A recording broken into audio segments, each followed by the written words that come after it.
আমি আর রমেশ করিম কাকার দোকানে বসে বসে গল্প করছিলাম। অনেকক্ষণ গল্প করার পরে রহিম বলে উঠল, কে রে, শুনছিস নাকি? আমি বললাম, কি? ওই যে পশ্চিম পাড়া যে আছে না, ওই যে রাস্তার বলে যে একটা বিল্ডিং আছে, ওই বাড়িতে বলে ভূত আইছে, আমি শুনলাম। কি বলিস? ভূত আইলি এখন তো সমস্যা হয়ে যাবো গ্রামের মানুষের, কারণ ওই রাস্তা দিয়ে আওয়া যাওয়া করে গ্রামের মানুষ। ভূত আইলে তো ডরাবো মানুষ। হ, তুই ঠিকই বলছোস, এটার ব্যবস্থা না একটা করাই লাগবো। কি ব্যবস্থা করবি? ব্যবস্থা আগে করা যাবো না, আগে আমরা দিকে আহি ভূত আসলে আছে না নাই।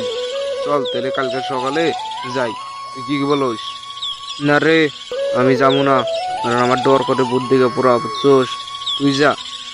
আরে কি বলিস, কোনো ভূত টুত নাই রে, এদিকেও তোর ভূত আছে মনে হয়।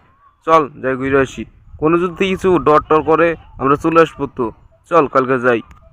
হ্যাঁ ঠিকই আছে, তাহলে কালকে সকালে আমি আহিরো।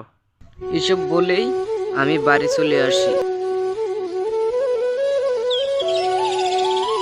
সকালে ঘুম থেকে উঠে আমি রমেশের বাড়িতে রওনা দিই, কারণ আমাদের আজকে ভূতের বাড়িতে যেতে হবে। অনেক বেলা হয়ে গেছে, তাই এখন না গেলে হয়তো আবার রাইতে ফিরতে পারবো না। রমেশের বাড়ি থেকে এসে বললাম, ও রমেশ, বাড়িতে আছে নাকি? ভাইরা বাড়িতে আছে না? অনেকক্ষণ ডাকার পরে রমেশ ঘর থেকে বেরিয়ে এলো। ও রমেশ, তোর কি মনে নাই কে আজকে যে ভূতের ওই গ্রামে যা লাগবো?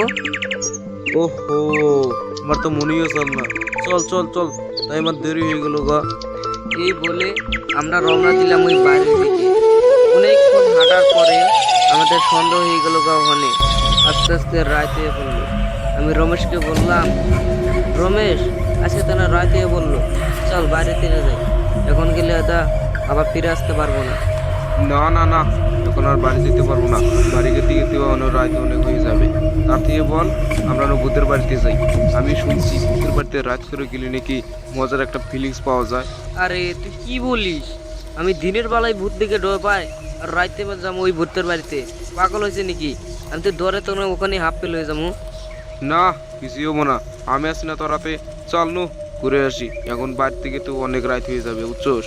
তাই বলে এখন ওই ভূতের বাড়িতে যেয়ে থাকবি? চল দেখি এর বাড়িতে থাকা যায় নাকি, সকালে উঠে নাগলে যাবো। না, আমি বললাম না তোর একবার যে রাত করে গেতে ভূতের বাড়িতে বলে একটা ফিলিংস পাওয়া যায়।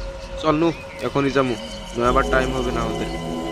এসব বলে রমেশ আমাকে জোর জবরদস্তি করে ওই ভূতের বাড়িতে নিয়ে গেল। যাওয়ার পথে দেখতে পেলাম একটা বুড়া সাধুকে, যে ওখানে গাছের তলে বসে ধ্যান করতেছে। আমরা সামনে যাওয়ার পরেই বলে উঠলো, ওই তোর কারা, ওদিকে যাস না বলছি, বিপদ আছে তোদের, যাস না ওদিকে। এই কথা শোনার পরে আমার মনের ভিতর কিছু একটা ভয়ের সৃষ্টি হইল। আমি রমেশকে বললাম, ওই চল এখান থেকে যাই গে। নাই গেলাম ওদিকে।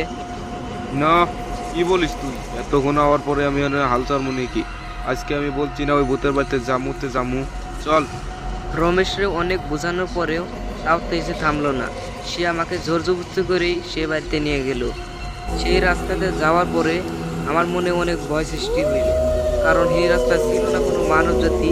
একবার রাস্তাটা নীরব ছিল, আমার মনে অনেক ভয় ভয় ছিল। অনেকক্ষণ আটার পরে আমরা অবশেষে সেই বাড়িতে পৌঁছে গেলাম।